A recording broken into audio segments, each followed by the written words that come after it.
할렐루야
할렐루야. 하나님께서 복 주시기로 은혜 주시기로 정하신 거룩한 주일 아침입니다. 여러분의 가정에 하나님의 은혜가 충만하시길 주님의 이름으로 축원드립니다. 우리 옆에 계신 가족분들과 함께 주님의 이름으로 사랑합니다 하고 인사 한번 하겠습니다. 주님의 이름으로 사랑합니다. 그리고 우리 성도님들 각 가정과 사업장과 기도하는 모든 제목들이 다 이루어지는 복된 날이 되기를 축복합니다. 우리 함께 찬송가 23장 찬양하심으로 예배로 나아가겠습니다.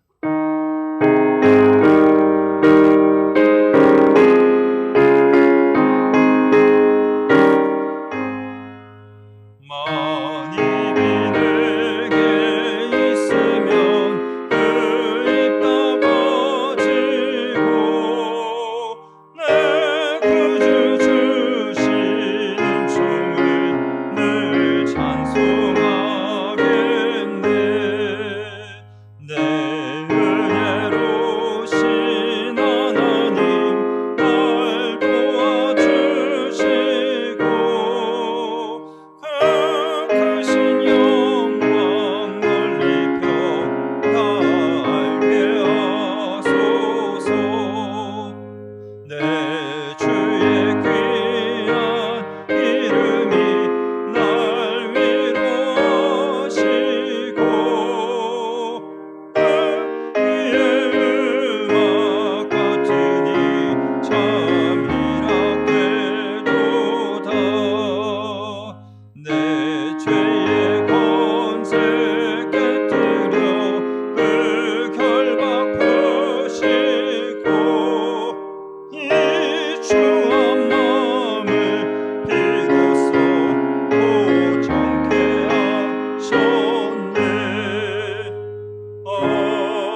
교동문 40번 교독하시겠습니다.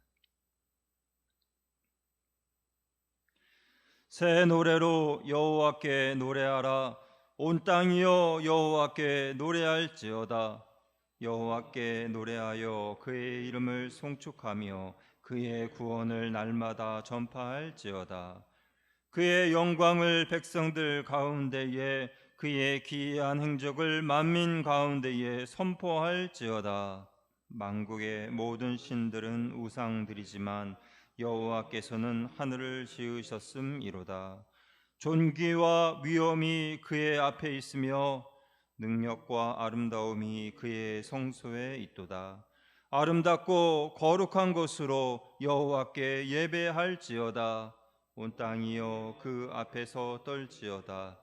하늘은 기뻐하고 땅은 즐거워하며 바다와 거기에 충만한 것이 외치고 밭과 그 가운데에 있는 모든 것은 즐거워할지로다.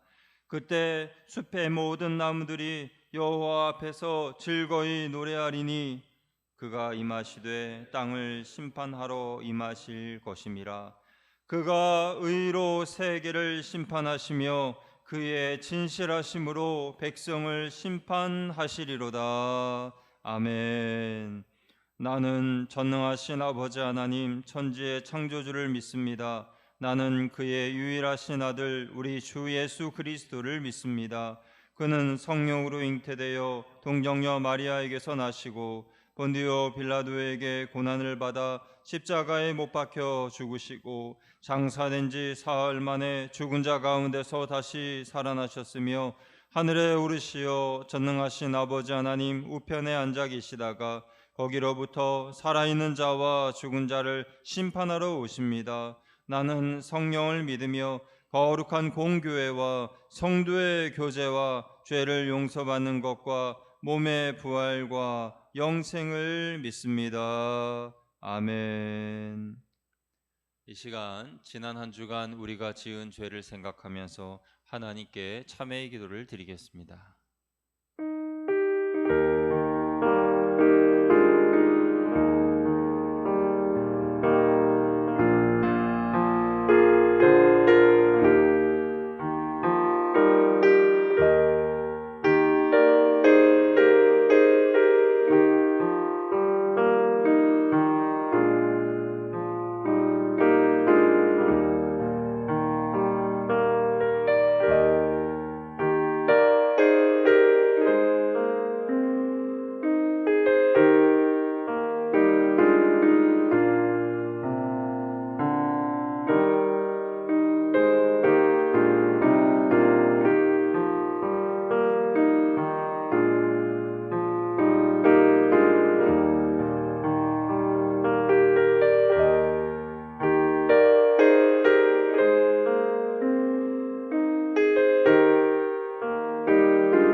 여호와께서 말씀하시되 오라 우리가 서로 변론하자.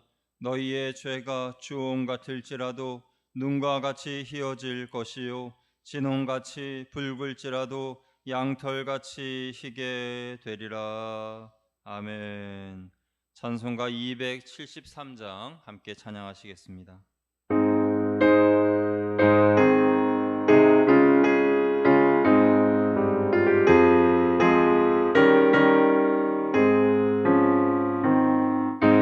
주를 멀리 떠났다 이제 옵니다. 나 죄의 길에 시달려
이 시간 예배를 위하여 박동수 장로님 기도해 주시겠습니다.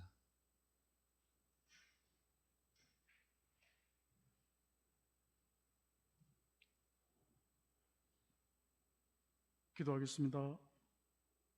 우리의 힘과 능력이 되시는 하나님 아버지, 베푸신 은혜를 생각할 때 감사와 찬양을 올려드립니다. 부족한 저희를 사랑하시어 독생자 예수 그리스도를 보내주시고 예수님의 십자가 죽으심으로 예수님의 생명이 우리의 생명이 되게 하시니 참으로 감사와 영광을 올려드립니다.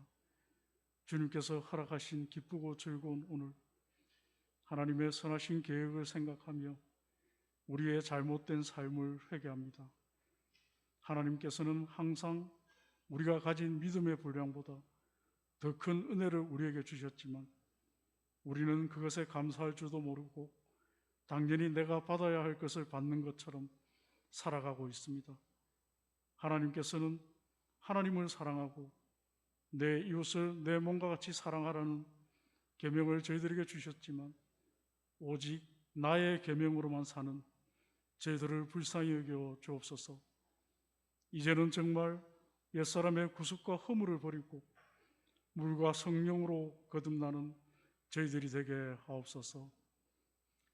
하나님 아버지, 하나님께서 깊이 사랑하시는 거양교회가 68년이 되었습니다. 하나님의 돌보신 가운데 좋은 환경에서 예배를 드리게 하시니 참으로 감사를 드립니다.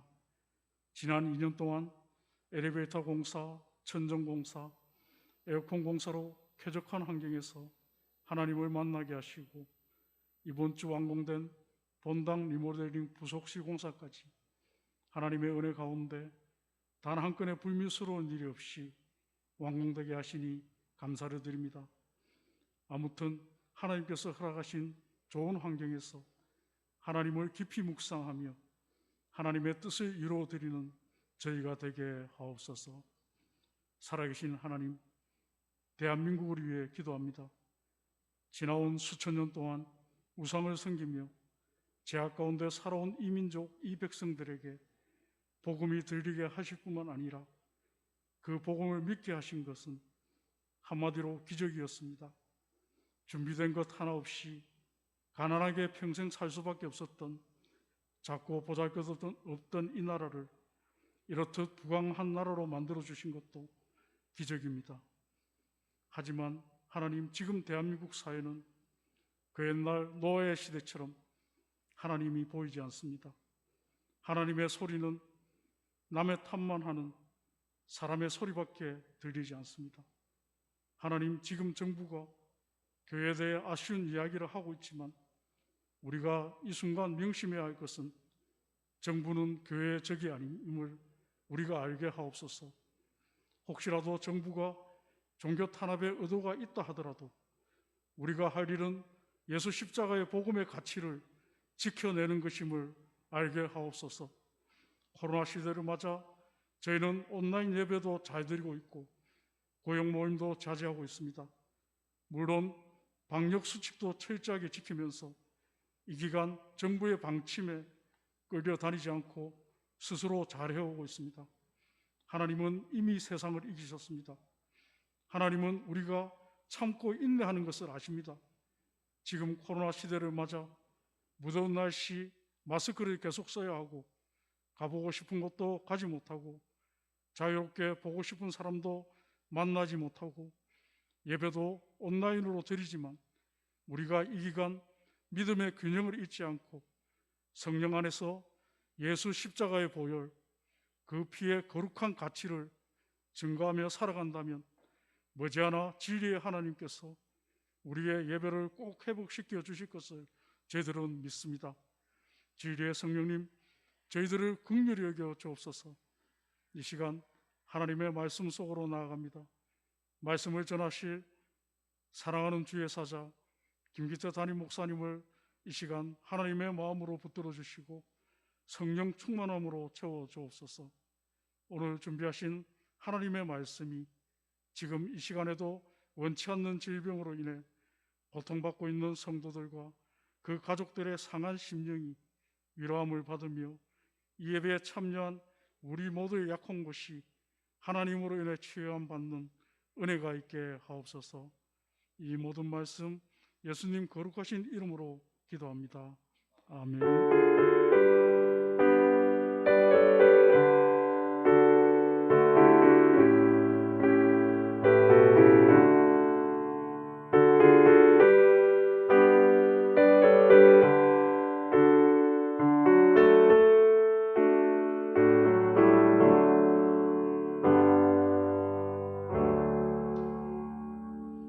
오늘 우리에게 주신 하나님의 말씀은 민수기 11장 4절에서 10절 말씀입니다. 민수기 11장 4절에서 10절 구약성경 213페이지입니다.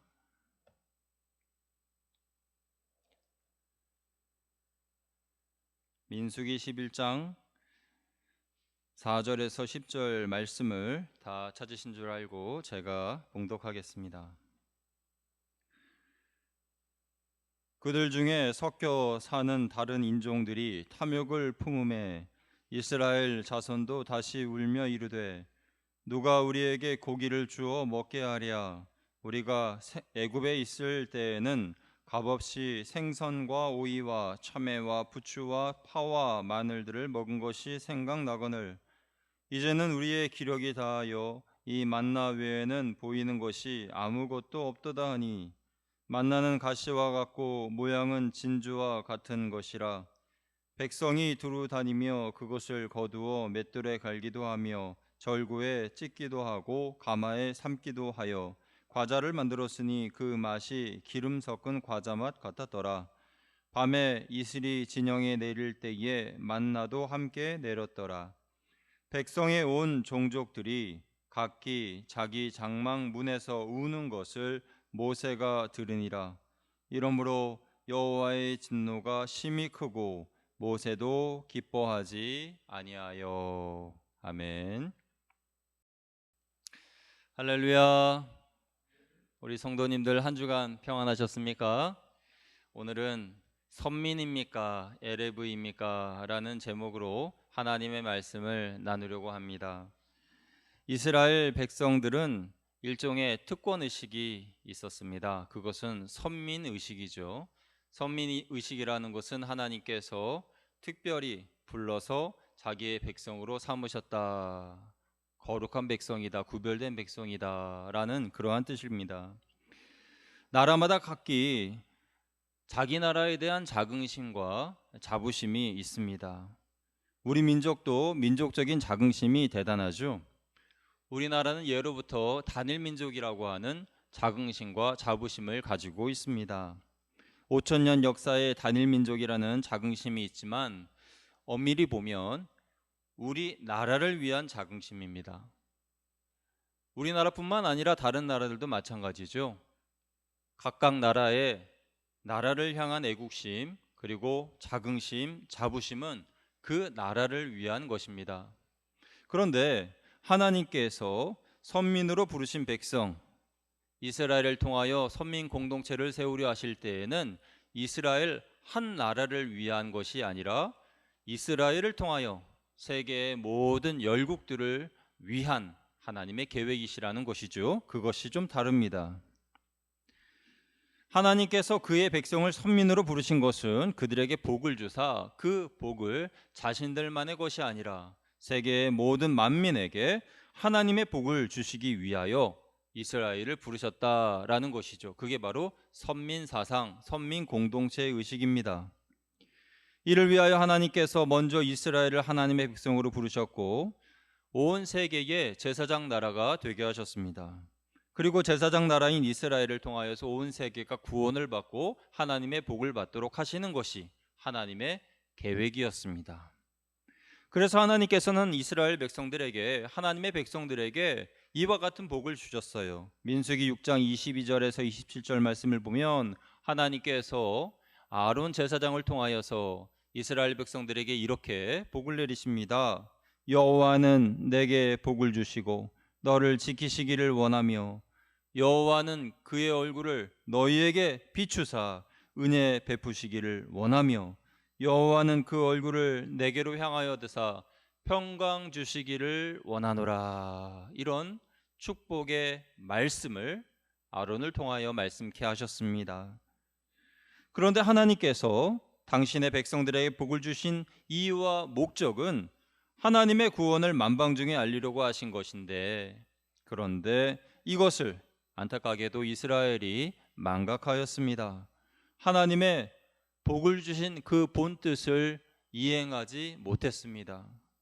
그들은 하나님의 계획을 수포로 돌아가게끔 하나님의 도구로 사용되지 못했습니다. 그로 인하여 하나님의 복은 이방 나라로 흐르지 못했고 결국 하나님의 복이 변질되어서 자신들을 해롭게 하였습니다.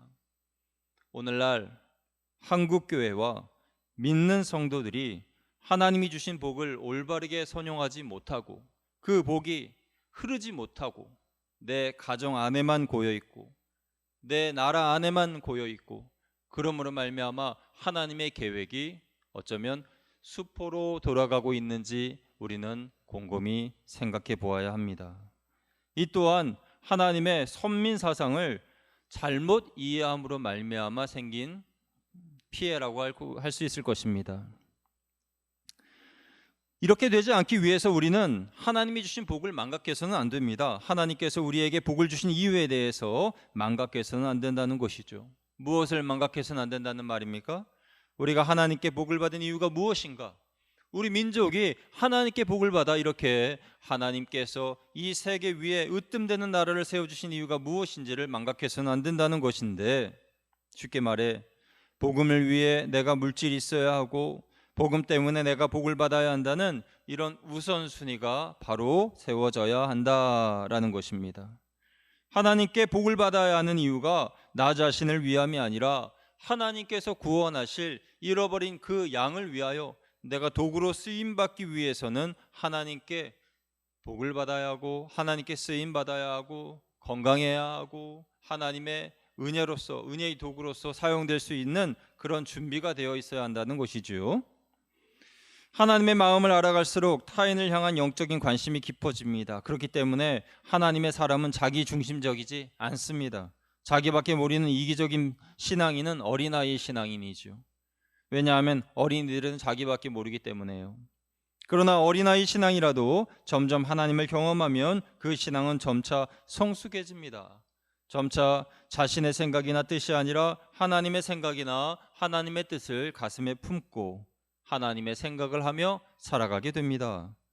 하나님의 시선이 있는 곳에 자신의 시선이 머물고 기도할 때에도 나 자신만을 위하여 기도하는 것이 아니라 남을 위하여 기도하는 이타적인 사람으로 바뀌게 되는 것이죠.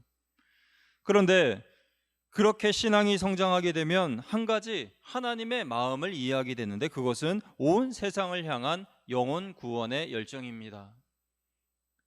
하나님께서는 온 세상을 향한 영혼 구원의 열정이 있으십니다.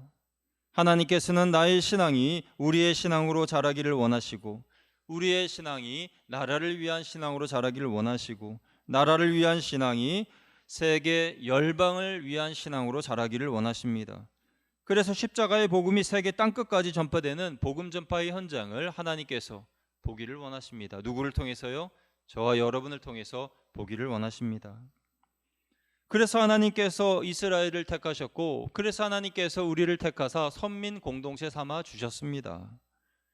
그래서 우리는 하나님의 뜻을 바로 알아 세상의 모든 만민을 구원하시려는 하나님의 계획에 쓰임받는 도구로서 사용되어져야만 합니다. 그러나 이스라엘은, 그리고 우리들은 하나님의 그 뜻을 이루는 데에 사용되기에 많이 부족한 듯 보입니다. 만약에 이스라엘이 자기들을 선민으로 부르시고 자기 나라를 선민 공동체로 부르신 이유가 온 세계를 구원하시려는 하나님의 계획임을 알았다면, 그래서 순종하였다면, 그래서 도구로서 쓰임 받았다면 지금의 이스라엘은 아직도 하나님의 제사장 나라로서 우뚝 서 있겠지요. 간절한 세계 선교의 계획, 하나님의 그 뜻을 알았다면 이스라엘의 운명은 바뀌었을 것입니다. 그러나 그들은 선민 사상에만 갇혀서, 특권의식에만 갇혀서 온 세상을 구원하시려는 하나님의 뜻을 외면하였고 결국 세상을 구원하시려 하나님께서 보내신 메시아까지 잡아 죽이는 우를 범하였습니다. 가장 이타적이어야 할 선민 공동체가 가장 이기적인 공동체가 되어버린 것입니다. 이스라엘의 출애굽은 영광스러운 탈출이었습니다. 이스라엘 백성들이 애굽에서 탈출할 때에는 그야말로 하나님의 전적인 은혜였습니다.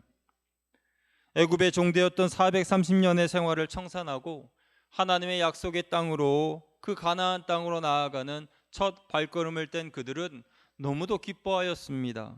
이것은 참으로 경이적인 일이고 인간의 힘으로는 도저히 될 수 없는 일입니다. 여러분, 애굽, 이집트가 어느 나라입니까? 어떤 나라입니까? 그 당시에 세상을 호령하던 강력한 군대와 강력한 군사력과 경제력을 가진 나라가 애굽 아닙니까? 지금도 유적으로 남아있는 피라밋이라든지 스핑크스라든지 그런 고대의 유물을 보면 당시의 문화와 기술과 건축 기술 등등 얼마나 찬란한 유산을 가지고 있는지 우리가 알 수 있지 않습니까? 정치적으로도 종교적으로도 애굽에 종속된 이스라엘은 탈출할 수 없는, 출애굽할 수 없는 그런 상황임에도 그들은 하나님의 은혜로 출애굽할 수가 있었습니다. 왜 출애굽시키셨습니까? 선민 공동체로 부르시기 위하여 출애굽시키셨고, 왜 선민 공동체로 부르셨습니까? 온 세계를, 온 열방을 이스라엘 백성들을 통하여 구원하시려는 하나님의 특별한 계획이 있으셨고, 그 계획 가운데 그들을 택하셨기 때문에 그들이 그렇게 탈출할 수 있었던 것입니다. 영광스러운 출애굽을 할 수가 있었던 것이죠.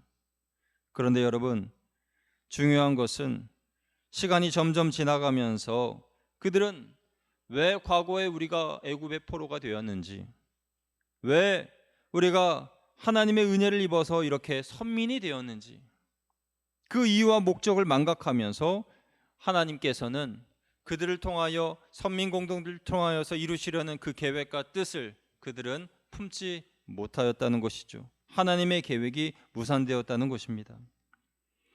여러분, 선민을 통한 하나님의 계획이 가로막힌 또 다른 이유가 하나 더 있습니다. 그것은 하나님의 선민이 에레브에게 종속되었기 때문입니다.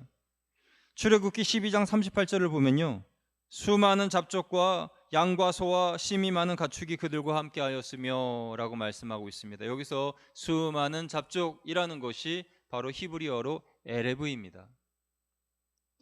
오늘 본문 말씀에도요, 에레브에 대한 이야기가 나옵니다.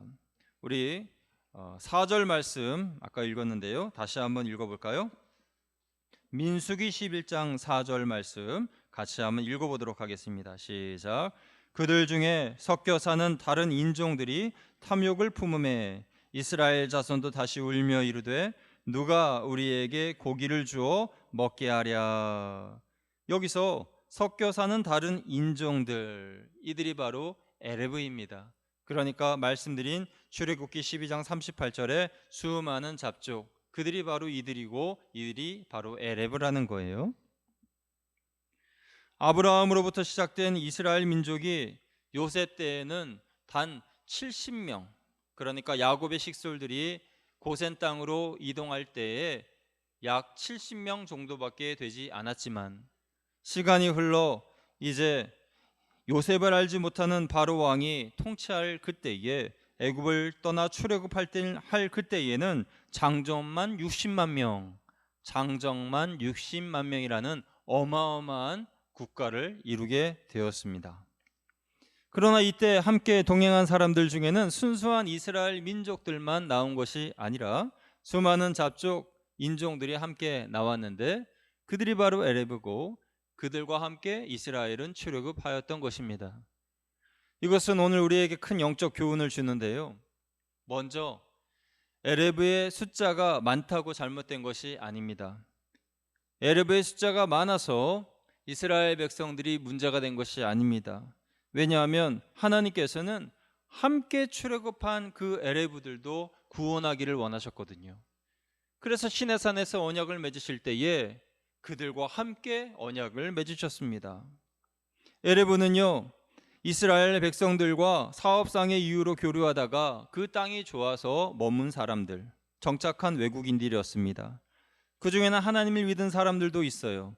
더러는 지금 우리 대한민국에 있는 외국인 노동자들처럼 임금을 받고 나무를 패거나 물을 깃거나 하는 일들을 했던 사람들입니다.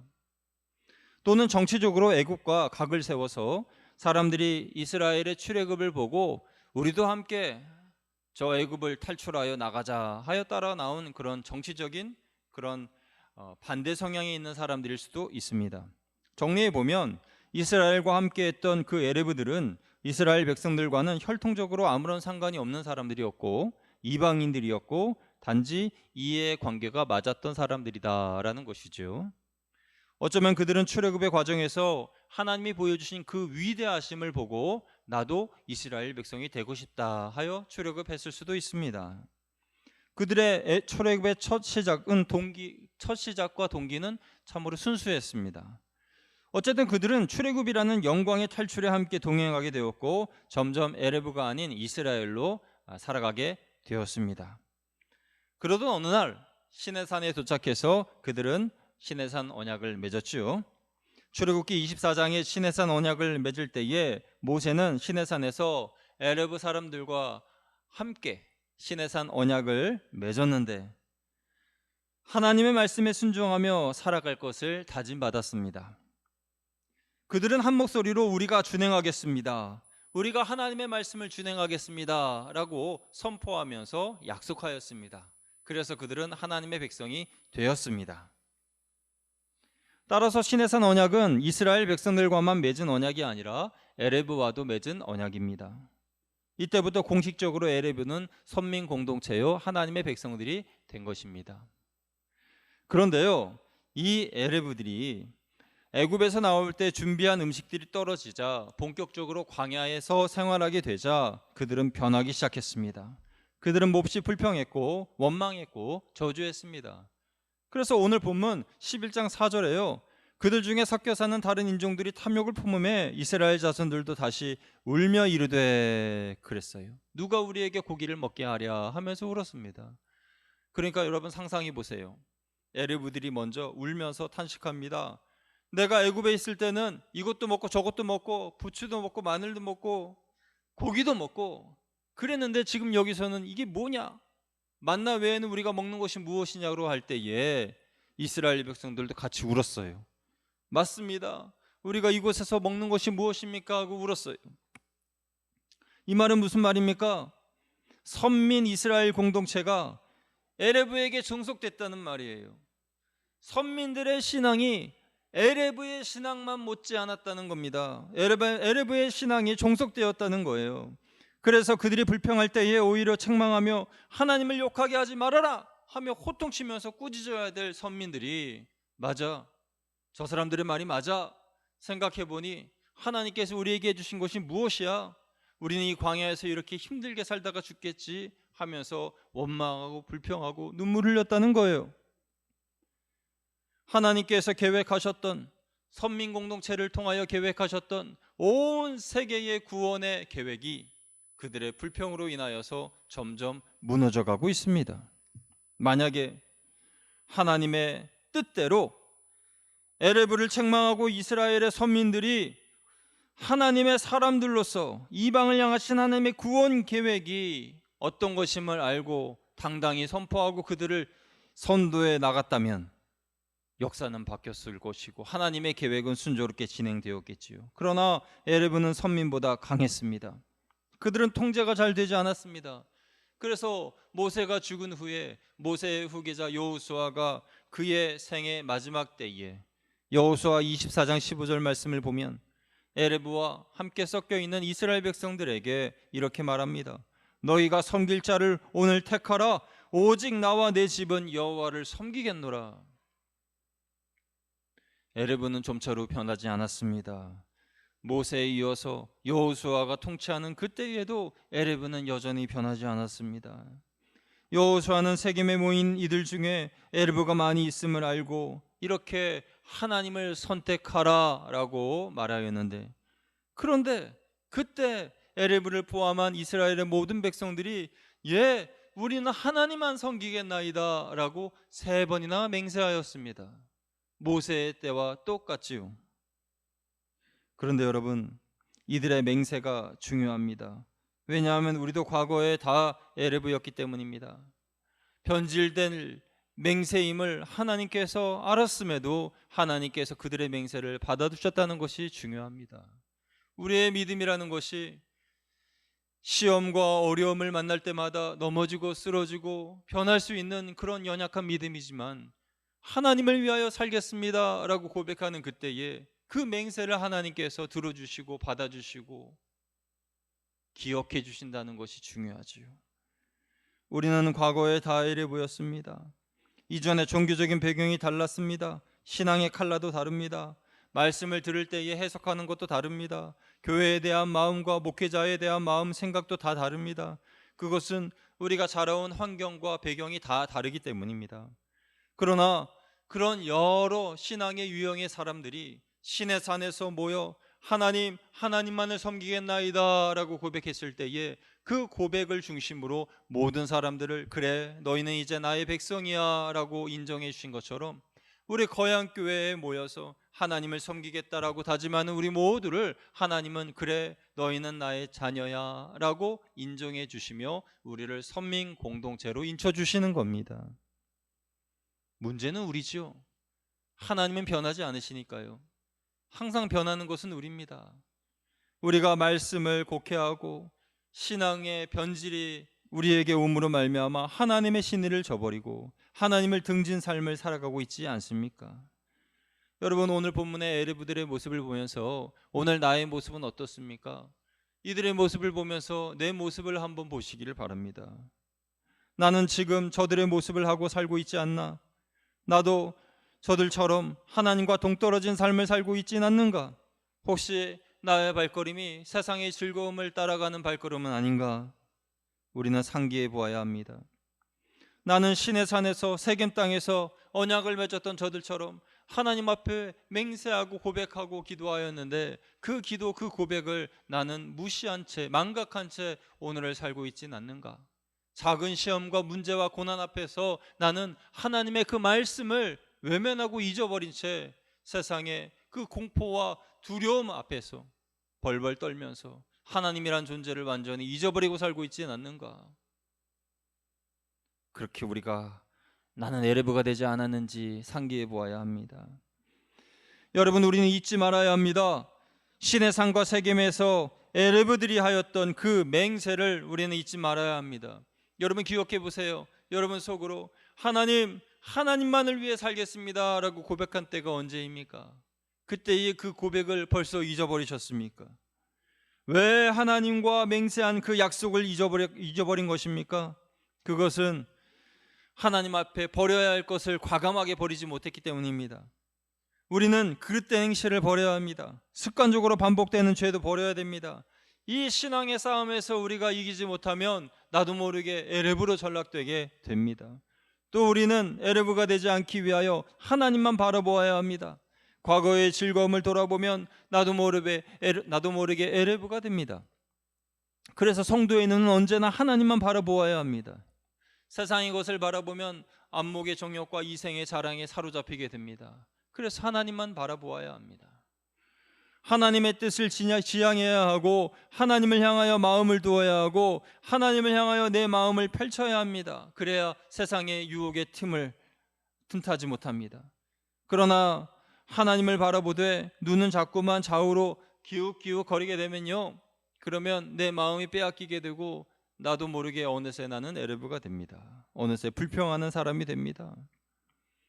셋째로, 에레브보다 강한 하나님의 선민이 되려면 순종해야 합니다. 불순종하는 이들은 다 에레브입니다. 하나님은 신의 산에서 에레브와 언약하실 때에 너희가 내 말에 거하면 내가 너희를 내 백성 삼겠다라고 말씀하셨죠. 이에 모든 백성이 한 소리로 대답하여서 우리가 하나님의 말씀을 준행하겠나이다 라고 대답하였는데요, 여러분, 그 고백으로 인하여 하나님께서 백성으로 인쳐주신 것이 얼마나 감격스럽습니까? 그러나 이들은 자신들의 이런 고귀한 신분을 망각하고 에서처럼 팥죽 한 그릇에 장자권을 팔아 넘기듯이 자신의 그 고귀한 신분과 영적인 그 권세를 다 포기하여 버렸습니다. 이런 행동을 우리도 하고 있지 않는지요? 교회에 오면 성도지만 세상에 나가면 세상 사람들과 별반 다름없는 그런 구별됨 없는 삶을 살고 있지는 않습니까? 교인의 향기는 온데간데 없고 주일만 교인이요 주일만 성도인 삶을 우리는 살고 있지 않습니까? 이중적인 삶이 우리를 지배하고 있지는 않습니까? 우리 거향교회의 모든 성도들은 오직 하나님의 말씀, 그 하나님의 말씀에만 순종하시기를 주님의 이름으로 축원드립니다. 마지막으로요, 하나님의 선민은 세상을 섬겨야 합니다. 저는 이 마지막 주안점에 강조를 두고 싶습니다. 하나님의 선민은 세상을 섬겨야 합니다. 하나님의 선민 공동체인 교회는 세상을 위한 교회가 되어야 합니다. 우리가 실수하기 쉬운 것 중에 하나는요, 세상을 대척점으로 보는 것이 우리의 실수할 수 있는 가장 큰 요인 중에 하나입니다. 그리고 세상을 이원적인 시각으로 바라보는 것이죠. 쉽게 말해 세상은 악하고 교회는 선하다라는 관점으로 세상을 보는 것입니다. 그리고 세상 사람들에 대하여서 섬기고 품어야 하는 대상으로 여기지 않고 싸워야 할 대상으로 여기는 성도들이 적지 않이 있습니다. 그러나 예수님을 보십시오. 예수님은 세상에 대하여 어떻게 하셨지요? 예수님은 세상으로부터 미움을 받으셨지만 끝까지 세상을 사랑하셨습니다. 그래서 대속의 십자가에서 죽기까지 순종하셨습니다. 그러므로 우리도 예수님처럼 세상을 사랑해야 합니다. 그리고 예수님이 세상을 구원하시기 위하여 갖은 모멸과 조롱과 수치를 당하신 것처럼 우리도 세상으로부터 조롱과 수치를 받을 준비가 되어 있어야 됩니다. 다만 우리가 잘못함으로 인하여, 우리가 부끄러운 짓을 함으로 인하여 세상으로부터 조롱과 수치를 받는 것은, 그것은 하나님의 영광과 전혀 상관이 없는 것입니다. 오직 하나님을 위하여, 주님을 위하여, 복음을 위하여 받는 조롱과 수치라면 그것은 그야말로 영광스러운 일이 아닐 수가 없습니다. 우리 믿는 그리스도인들은 그리스도를 닮은 사람들이고 예수 그리스도의 뒤를 따라가는 사람들입니다. 따라서 예수님이 세상을 보신 관점대로 우리는 세상을 보고 살아가야 합니다. 예수님께서 세상을 위해 하신 일들을 계승해야 합니다. 그 첫 번째 단추가 바로 세상을 사랑하는 것입니다. 하나님의 선민 공동체인 교회가 세상과 괴리감이 생기는 이유는 교회가 세상을 사랑하지 않기 때문입니다. 사랑의 반대말은 미움이 아니라 무관심이라고 하죠. 여러분, 우리 교회를 돌아봅시다. 우리 교회는 세상에 대하여 어느 정도 관심이 있습니까? 이 지역에 대하여서 어느 정도 관심이 있습니까? 이 지역에 사는 주민들이 어떤 관심을 가지고 사는지, 그들의 필요가 무엇인지 여러분 알고 계십니까? 이에 대해 우리가 명확하게 대답할 수 없다면 관심이 없다는 뜻입니다. 관심이 없다는 것은 사랑이 없다는 뜻입니다. 그러므로 우리 교회가 이대로 계속 지역과의 거리감을 두고 지낸다면 거향교회가 왜 이 지역에 필요합니까? 라고 저들은 우리에게 질문할 수밖에 없습니다. 그러므로 우리는 주님처럼 끊임없이 세상을 사랑해야 합니다. 세상을 섬겨야 합니다. 비록 부당한 대우를 받는다 하더라도 화내고 싸우기보다 그들의 영혼을 보고 불쌍히 여기면서 기도해야 합니다. 그리고 사랑해야 합니다. 품어주어야 합니다. 주님이 사랑하신 세상은 고통이 많은 세상이었습니다. 지금도 이 세상은 너무도 고통이 많은 세상입니다. 많은 사람들이 고통 속에 살아가고 있습니다. 경제적인 어려운, 마음의 상처, 실망과 낙심, 우울증과 스트레스, 가정 내의 심한 갈등, 이러한 어려움들로 인하여 그들은 괴로워하고 있습니다. 고혈압과 심장병과 암과 치매와 각종 질병을 겪는 이들도 있습니다. 설상가상으로 근래에 보기 드문 자연재해가 이어지고 있습니다. 긴 장마와 홍수와 태풍과 산사태가 계속 이어지고 있습니다. 가장 큰 문제는 작년 12월 중국 우한에서 시작된 코로나 바이러스가 아직도 멈추고 있지 않다는 것입니다. 오히려 재확산됨으로 인하여서 우리 모두가 잔뜩 긴장한 채 하루하루를 보내고 있지 않습니까? 코로나로 인하여서 유명을 달리하신 분들도, 8월 28일 기준으로 316명이나 됩니다. 이런 때에 교회가 해야 할 일이 무엇입니까? 여러 가지가 있겠습니다만은 그 중에서 제일 먼저 우리가 해야 할 일은 세상을 사랑하는 것입니다. 그래야 세상을 품을 수 있고 섬길 수 있습니다. 그러면 세상을 변화시킬 수 있습니다. 교회가 세상을 변화시키는 방법은 물리력을 행사하는 것이 아니라 예수님처럼 사랑하는 것입니다. 예수님은 12영이나 더 되는 천사를 불러서 자신을 십자가에 못 박으려고 하는 로마의 군사들을 다 일순간 몰살시킬 수도 있으셨습니다. 그런데 예수님은 그 방법을 선택하지 않으셨어요. 다만 예수님은 제자들의 마음에 복음을 심으셨습니다. 그 복음이 후에 세상을 점령했습니다. 하나님의 선민 공동체가 에레브를 이길 수 있는 방법은 복음밖에는 없습니다. 십자가의 복음으로 우리가 무장되어 있어야 저들을 주님께로 인도할 수가 있습니다. 세상을 변화시킬 수가 있습니다.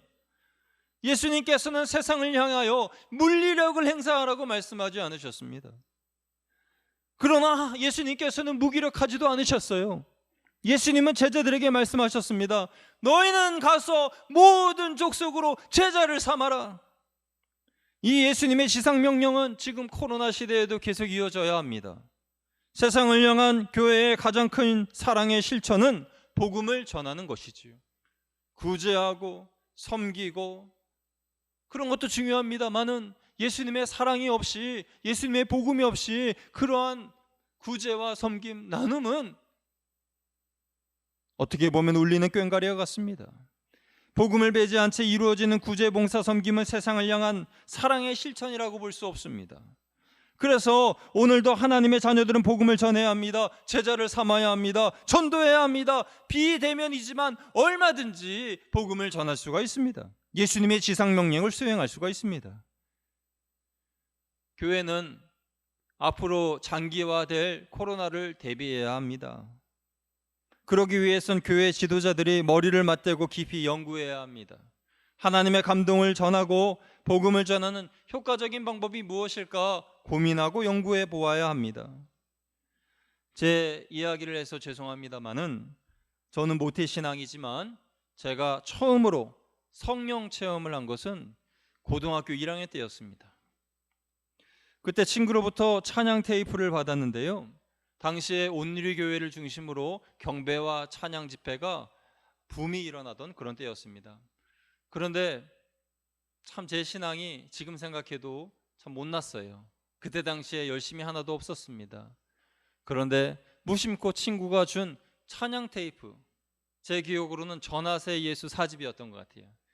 그 전하세 예수 4집 그 테이프를 받고 이게 뭐지? 하면서 집에 가서 그 찬양 테이프를 틀었습니다. 그런데 찬양 테이프를 틀고 1분도 안 돼서 제가 테이프를 껐어요. 왜냐하면 제가 경험하지 못한 놀라운 성령의 강권하심을 제가 느꼈고 그것을 견딜 수가 없어서 찬양을 끌 수밖에 없었습니다. 도대체 이게 뭐지? 이 감동은 도대체 뭐지? 이 소름은 도대체 뭐지? 마음의 준비를 하고 다시 찬양 테이프를 켰습니다. 그런데 그 찬양을 들으면서 저의 수많은 죄가 생각나고 그 찬양 테이프를 들으면서 그 찬양을 들으면서 감당할 수 없는 성령의 그 중압감과 하나님의 놀라우신 은혜를 그 시간 느끼게 되었습니다. 찬양을 들으면서 저는 방바닥을 뒹굴었습니다. 이리저리 뒹굴면서 제 죄를 하나님 앞에 회개했습니다. 그리고 찬양이 끝날 때에 하나님 앞에 감사할 수 있었습니다. 저를 구원해 주시고 저를 살려주신 하나님께 감사합니다 하고 기도할 수밖에 없었습니다. 그야말로 성령의 역사였습니다. 단순히 찬양 테이프 하나 들었을 뿐인데 제 삶이 완전히 바뀌었습니다. 모태신앙이지만 무미건조하고 아무것도 못하였던 저의 모습이 완전히 바뀌게 되었습니다. 아까 제가 비대면으로도 얼마든지 복음을 전할 수 있다고 말씀드렸지요. 성령의 역사는요, 그 성령의 역사가 아직도 진행 중이시라면 찬양 CD 한 장 우편을 통해서든지 아니면 뭐 비대면으로 얼마든지 전할 수 있지 않습니까? 그렇게 전할지라도 복음은 충분히 전해질 수 있다는 거예요. 성경책 한 권, 책 선물하는 그것으로도 복음은 얼마든지 전달될 수 있다는 것입니다. 제자 삼는 것도 마찬가지입니다. 화상회의와 같은 온라인 방식으로 얼마든지 성경 공부가 이루어질 수 있습니다. 코로나가 시작된 지 반년이 넘어선 지금 이때에 우리 자녀들은요, 학교에서 온라인 수업으로 많이 익숙해져 있어요. 우리 어른들도 배우셔야 됩니다.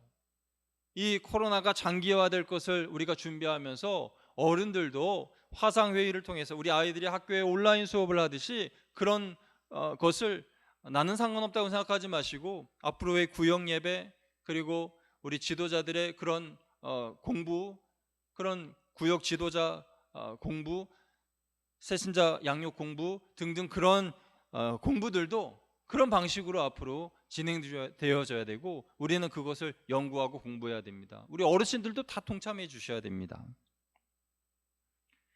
비록 온라인이라 하더라도 하나님께서는 역사하실 겁니다. 찬양 테이프 하나라도 역사하신 하나님께서, 큰 감동과 은혜의 성령의 체험을 주신 하나님께서 어떤 방식으로라도 하나님의 은혜를 갈구하며 나아가는 이들에게 말할 수 없는 하나님의 은혜를 부어주실 것을 저는 믿습니다. 그러면 우리는 코로나 전국을 이겨낼 수가 있습니다. 교회는 다시 새 힘을 얻을 수가 있습니다. 주저앉아만 있지 마시고 하나님 앞에 이때에 우리가 해야 할 것은 무엇인지 연구하면서 우리가 믿음으로 나아가야겠습니다. 그러기 위해 우리는 준비해야 합니다. 배워야 합니다. 새로운 방식으로 새롭게 복음을 전하는 방식을 배워야 하고, 새로운 방식으로 새롭게 제자를 삼는 방식을 배워야 하고, 그렇게 복음을 받는 이들이 세례를 받고 제자가 되어 다시 세상에 나아가 복음을 전하는 것을 우리는 꿈꾸어야 됩니다. 그것이 하나님이 사용하시는 교회이고 하나님이 축복하시는 선민 공동체입니다.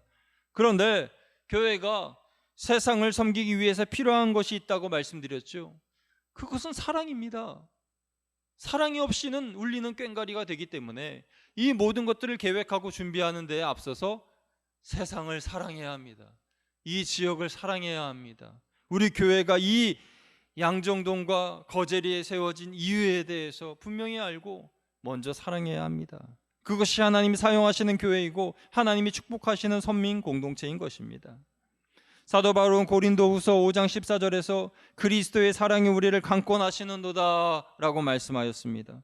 사도 바울이 그렇게 모진 고문과 고난과 고통을 이겨내고 끝까지 최후 면류관 받는 그때까지 복음을 증거하는 이로 남을 수 있었던 것은 주님의 사랑을 마음에 담았기 때문입니다. 세상을 향하신 그 주님의 사랑, 십자가에 달려 죽으시면서까지도 세상을 구원하시기를 원하셨던 그 사랑을 바울도 마음에 담았기 때문에 그 복음의 사역을 감당할 수 있었던 것입니다. 마찬가지입니다. 우리도 그 사랑을 마음에 담고 세상에 나아가야 하는 것이지요. 교회가 세상에 소망을 주는 교회가 되기 위해서는 세상과는 달라야 합니다. 세상 사람들의 눈에 교회는 달라 보여야 합니다. 그래야 교회의 모든 성도들은 더 신앙적이고, 그래야 교회의 모든 일들과 말들과 성도들의 말에 권세가 생기고 그들은 교회로 다시금 나올 수가 있게 되는 것입니다. 세상 사람들은요, 소망을 찾아 이리저리 헤매다닙니다. 처음부터 교회에 소망이 있다라고 생각하는 사람들은 아무도 없어요.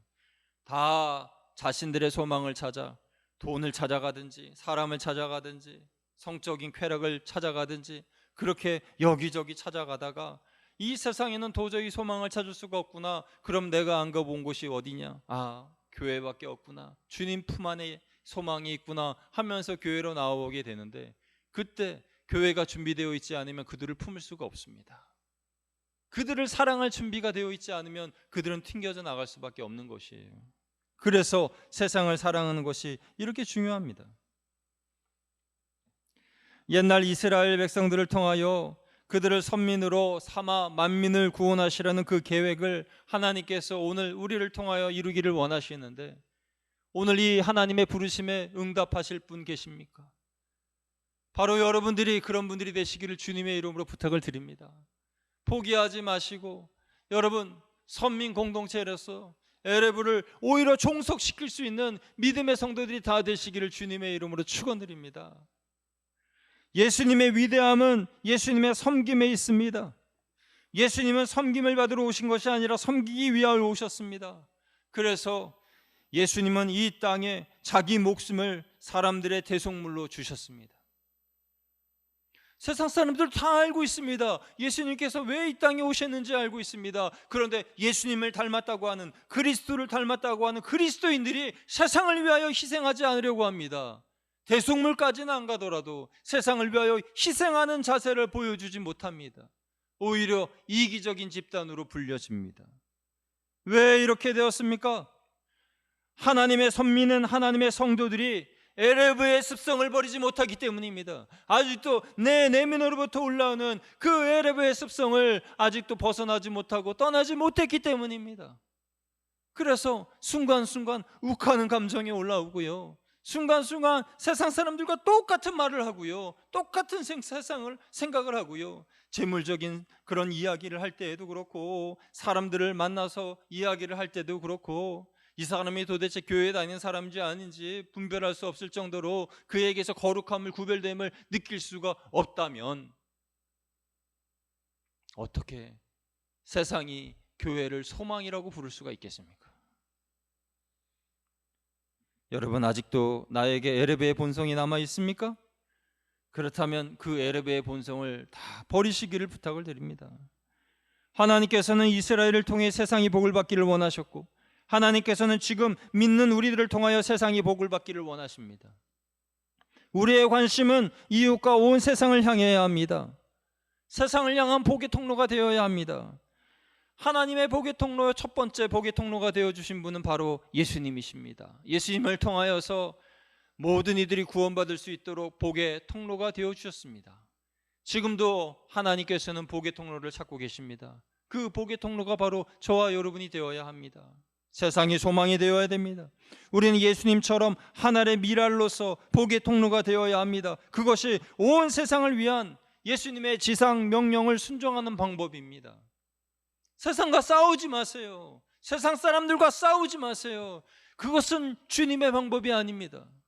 어떤 물리력을 행사하여서 강한 힘을 교회가 보여주어야지, 그렇지 않습니다. 사랑입니다. 사랑입니다. 사랑으로 섬겨야 하고, 사랑으로 품어야 하고, 사랑으로 매도 맞아야 합니다. 지금의 세상을 돌아보십시오. 얼마나 많은 사람들이 고통받고 있습니까? 내 주변에는 얼마나 많은 이들이 괴로워하며 아파하고 있습니까? 그들에게 필요로 하는 것이 무엇입니까? 그들이 간절히 원하는 것이 무엇입니까? 우리 교회는 그들에게 어떤 도움을 줄 수 있나요? 이런 질문을 이번 한 주간 여러분 많이 스스로에게 물어보시기 바랍니다. 그리고 난 후에 기도하십시오. 하나님의 음성이 들릴 것입니다. 이 사명을 감당할 수 있는 복의 통로들을 하나님은 찾고 계십니다. 간절히 바라건대 저와 여러분이, 그리고 우리 거양교회가 하나님께 쓰임받는 이러한 복의 통로, 거룩한 선민 공동체로 다시금 회복되기를, 쓰임받기를 주님의 이름으로 축원드립니다. 함께 기도하겠습니다. 하나님 아버지, 지금도 하나님께서 복의 통로를 찾고 계실 때에 하나님 이곳을 주목하여 주십시오. 우리 거양교회를 주목하여 주시옵소서. 우리 교회가 하나님께 쓰임받는 복의 통로, 선민 공동체가 되기를 다시금 다짐하오니, 우리가 겸비하고 세상을 사랑하여 하나님께서 간절히 열망하고 간절히 돌아오라 돌아오라 외치는 저들을 하나님께로 인도할 수 있는 복의 통로요 선민 공동체가, 하나님의 도구가 될 수 있는 우리 교회가, 우리 성도님들이 다 되실 수 있도록 주여 인도하여 주옵소서. 고통받는 저들을 위하여서 우리가 기도하기를 원합니다. 이기적인 기도를 벗어나 이타적인 신앙생활, 기도생활을 할 수 있는 우리들이 되기를 원하오니 주여 우리가 그런 삶을 살 수 있도록 인도하여 주옵소서. 우리 주 예수 그리스도의 이름으로 감사하며 기도드리옵나이다. 아멘. 우리 함께 찬송 447장 찬양하실 때에 준비하신 예물 봉헌하겠습니다.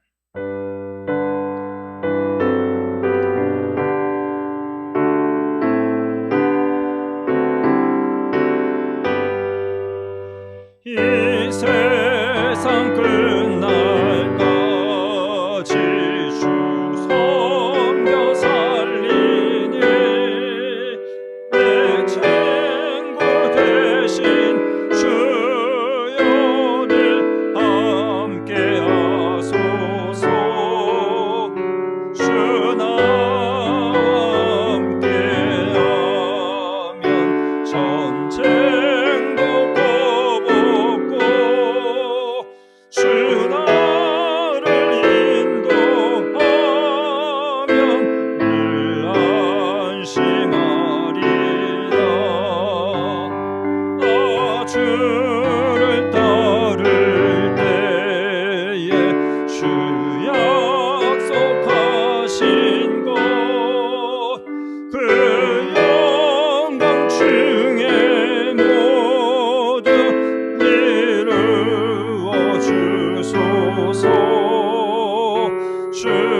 기도하겠습니다. 하나님 감사합니다. 이 시간 온라인 예배지만 하나님 앞에 정성을 다하여 귀한 예물을 봉헌합니다. 먼저 마음으로 하나님께 봉헌합니다. 하나님 아버지께 드린 이 예물은 우리의 마음이 담겨진 예물이오니 너무나 값지고 고귀한 예물들인 줄 믿습니다. 하나님, 드려진 예물 위에 그 손으로 하시는 모든 일들 위에 복을 내려주시고 그 가정 위에 하나님의 은총을 더하여 주시옵소서. 또한 마음으로 담아 적은 모든 기도의 제목들 하나님께서 응답하여 주시고 우리의 자녀들과 우리의 부모님들과 우리 모든 거양교회 식구들, 특별히 환우들을 기억하사 하나님의 은혜 가운데 다시금 건강을 되찾을 수 있도록 주여 인도하여 주옵소서. 우리 주 예수 그리스도의 이름으로 감사하며 기도드리옵나이다. 아멘. 할렐루야. 우리 가족들과 다시 한번 인사하겠습니다. 사랑합니다. 축복합니다. 누군가 그러시더라고요. 가족들끼리 이렇게 인사하는 이 시간이 너무 좋다고 그러시더라고요. 평소에 자녀들을 사랑합니다 이런 얘기 잘 못하잖아요. 그런데 예배 시간에 이렇게 인사하게 돼서 너무 좋다는 말씀을 하시더라고요. 자, 교회 소식 전합니다. 코로나19가 좀 진정이 되면 좋을 텐데 400명을 넘어서고 그리고 수도권은 거리두기 2.5단계로 격상되었습니다. 그래서 참 마음이 좀 무거운 감이 있습니다만은 그러나 이럴수록 우리가 더 힘내기를 소망합니다. 이에 우리 당회가 28일 결의하였습니다. 당분간 교회 예배는 온라인으로 드려야겠다는 그런 결의를 하였습니다. 이 모든 것은 우리 성도님들의 건강을 위한 것이니 우리 성도님들이 많이 양해해 주시길 부탁을 드립니다. 추후에 현장 예배로 전환될 때에 다 전체 문자를 보내드리도록 하겠습니다. 수요 예배, 새벽 예배는 본당의 영상 시스템이 준비되는 대로 유튜브 실시간 예배를 드릴 예정입니다. 요즘 같은 경우에는 저는 전에 있던 평천교회의 유튜브 새벽 예배를 드리고 있는데요. 예배를 드리면서 은혜를 받지만 한편으로 우리 교회 성도님들이 우리 거양교회에서 이렇게 유튜브로 실시간 새벽 예배가 중계되기를 바라실 것 같아요. 그래서 그렇게 준비할 수 있도록 최선의 노력을 하도록 하겠습니다. 교회 창립 기념 예배 및 본당 리모델링 완공 감사 예배는 추후에 공지합니다. 본당 리모델링 공사 및 부속실 공사가 은혜 중에 거의 90% 거의 다 마쳐졌습니다. 기도해 주신 분들에게 감사드리고요.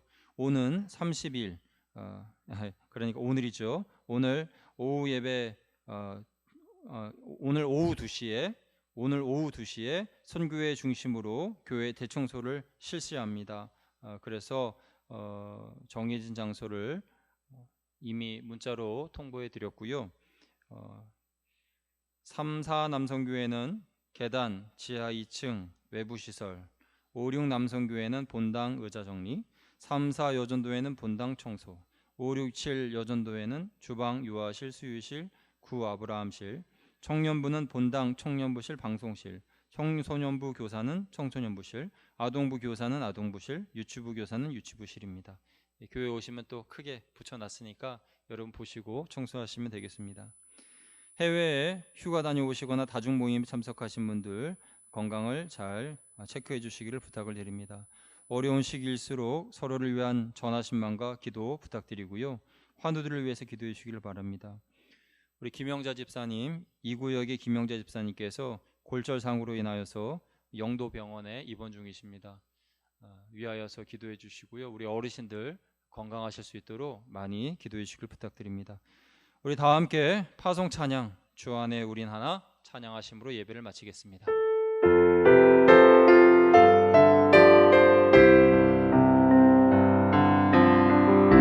주 안에 우린 하나 모습은 달라도 예수님 한 분만 바라네. 사랑과 선행으로 서로를 격려해 따스함으로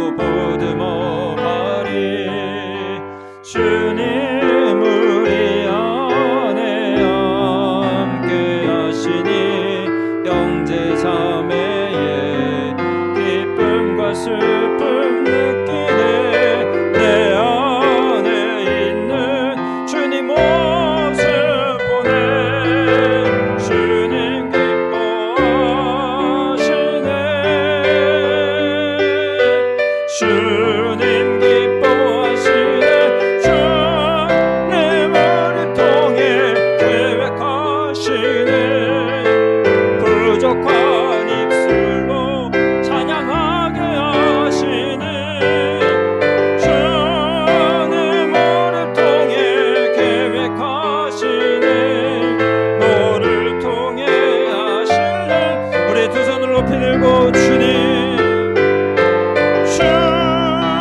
우리 통해 계획하시니 부족한 입술로 찬양하게 하시니 주님 우리 통해 계획하시니 너를 통해 하실 일 기대 나를 통해 하실 나를 통해 하실 일 기대 우릴 통해 하실 일 기대 우릴 통해 하실 일 기대해.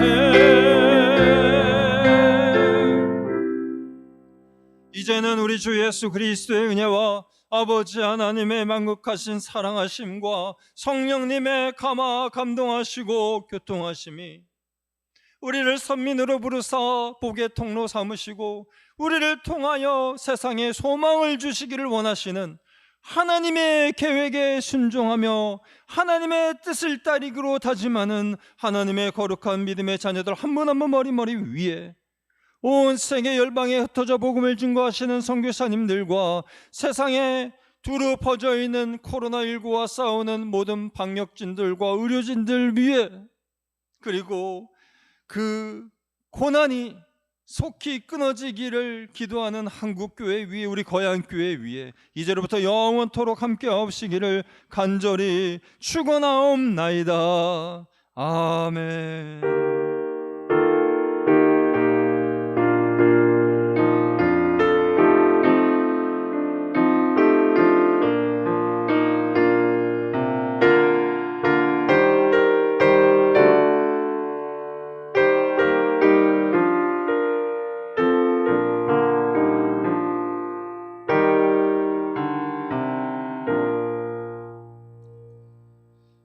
할렐루야. 예배를 마쳤습니다. 이번 주간도 승리하시고요.